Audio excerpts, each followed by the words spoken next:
G, A, and B in the same shape on the high E string, which would be C, D, and E. More sixes. Right there, we'll shift up to the 13th fret by sliding your pinky.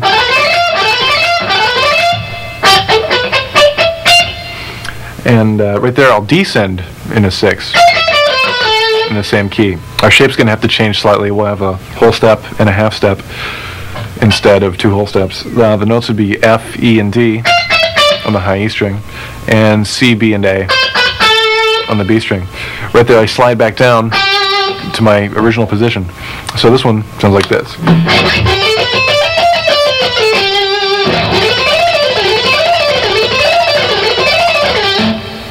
That's a tool I use for getting between ascending and descending scales. Let's say I've got that lick that we just learned in C.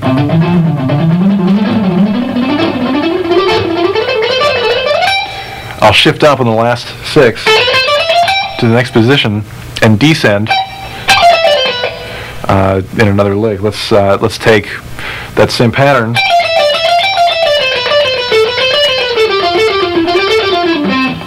but in a slightly different shape, which I will show you later. So let's give it a try. Up to tempo, so you can hear how it sounds.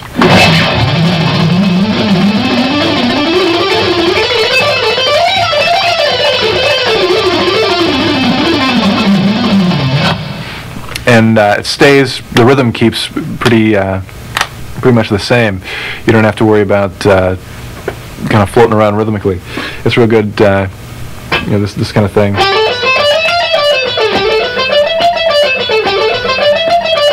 It keeps the triplet going. Another real good exercise is doing that same kind of thing, but on larger amounts of strings. You could take 4 strings in a scale. I'm keeping the top 2 notes, or 2 strings, the same. The ones in the middle strings, the notes would be A, B, and C, and D, E, and F. The shape's a whole step and a half step. And the one we just did with 2 whole steps, starting on G.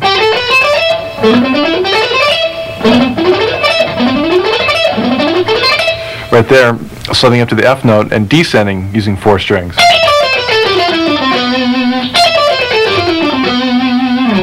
You already know the notes on the E string and the B string. Let's go to the G and D.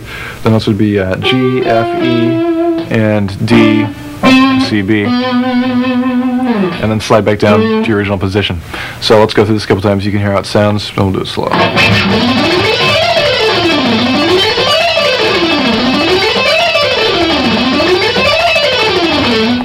Again, the rhythm stays real even. You can even tap your foot to it.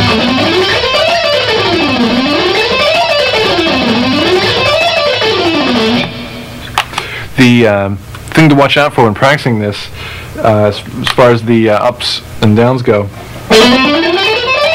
when you shift, it's going to be a downstroke. In fact, you may just want to practice that much.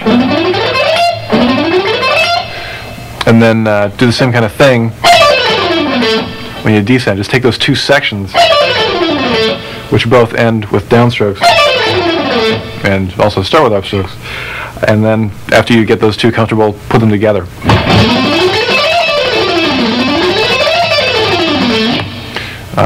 Possibilities are endless. You can use all 6 strings.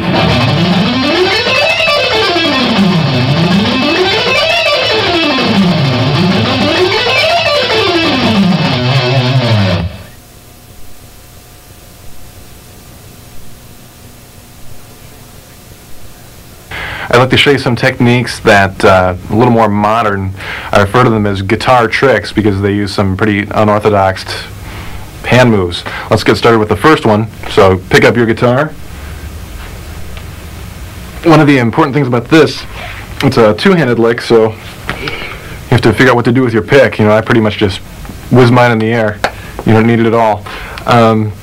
First of all, it's a pretty wide stretch. Take your left hand, stick your first finger on the A note, 5th fret on the high E string. Take your pinky and put it on the D note, 10th fret of the high string. And because it's a 2-handed lick, you sort of reach up with your right hand and just reach up and pull a rabbit out of the guitar.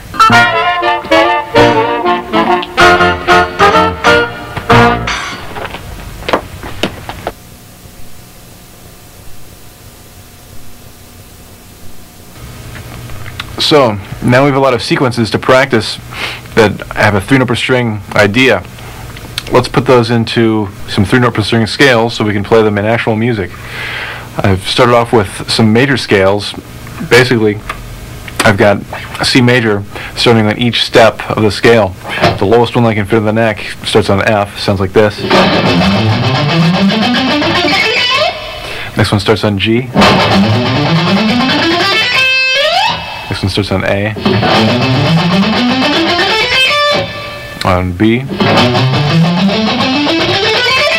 And just keep moving up on the neck, staying within the key, and starting on consecutive scale tone.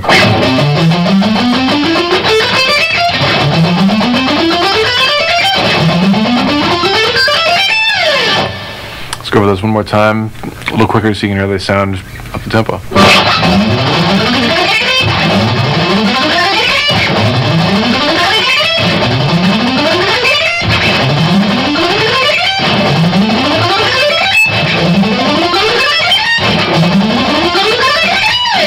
There we go.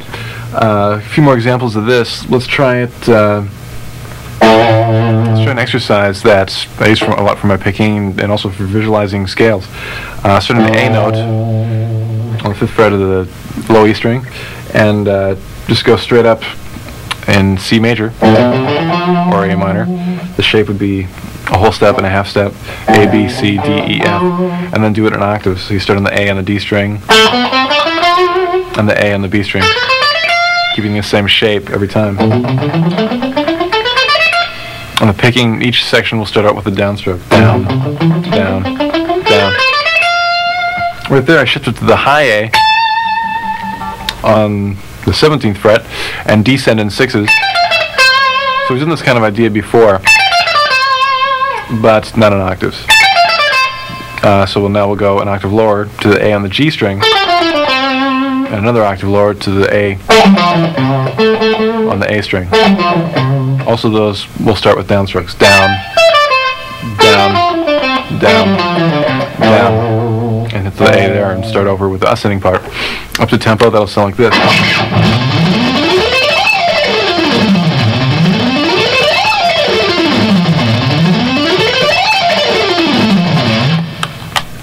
There's a real good rhythm to it, and pretty terrifying with the range. And plus you get to move your left hand around a lot and impress all the neighbors. There's a lot more you can do with 3-note per string scales besides major. I've harmonized a lot of different shapes. The first couple are that same kind of idea where you play them in octaves. So all you have to do is memorize the shape of the first 2 strings, and everything else will just be the same shape an octave higher. It makes these real easy to learn. The first one's a blues scale. Normally when you play the blues scale, it's kind of a pentatonic type shape.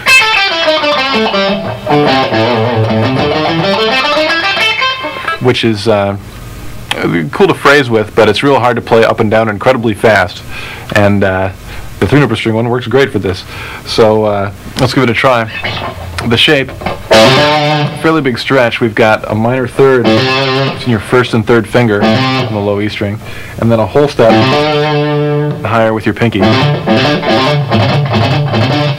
Then in the A string, get kind of a weird shape. It's a half step in 6th position, so you'd be playing E flat, E, and G. And it gives you that, basically just 1 octave of the blues scale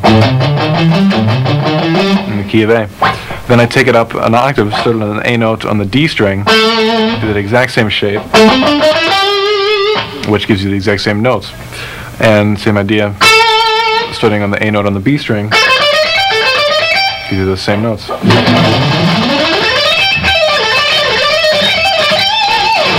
And you can use a lot of the sequences that we've already played and get